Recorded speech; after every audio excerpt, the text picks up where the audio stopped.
This Global Day of Remembrance for road traffic victims is a call for us all to pause and reflect on those that have needlessly lost their lives on the world's roads. One of them was my mother while she rode a bike just a few miles from here.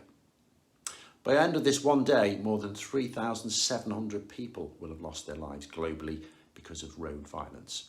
By the end of the year, that'll add up to close to 1.5 million, about the same that have been taken by coronavirus. In response to that crisis around the world, workplaces and public spaces shut.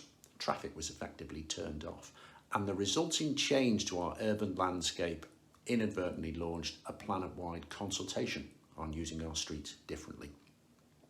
Suddenly that low-level sense of fear and unease had gone, and we felt safe on our streets. And as a consequence, we began venturing out.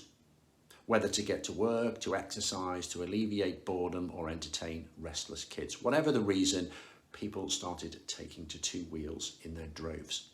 And city bosses around the world realised that this trend was not just good for the mental and physical health of a lockdown population.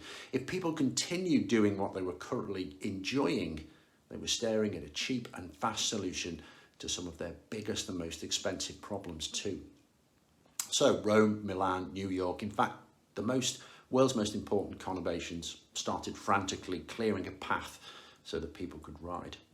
In Paris, Anne Hidalgo, who was already on a mission to make the French capital greener before COVID came along, started putting 650 kilometres of cycle lanes in place to create that security, and pledged that every street in the capital will become cycle friendly by 2024. In the UK, Boris Johnson announced his gear change proposal to give us the sense of security we need if we're going to use our roads differently. Measures that are now being implemented and proving contentious because they threaten the status quo. And with 44% more traffic on our residential streets in just the last 10 years, the status quo desperately needs challenging.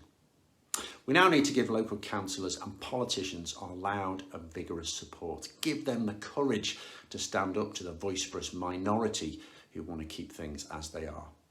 That's how I will be remembering my mother, by trying to make the wholly positive activity that she loved safe for everyone.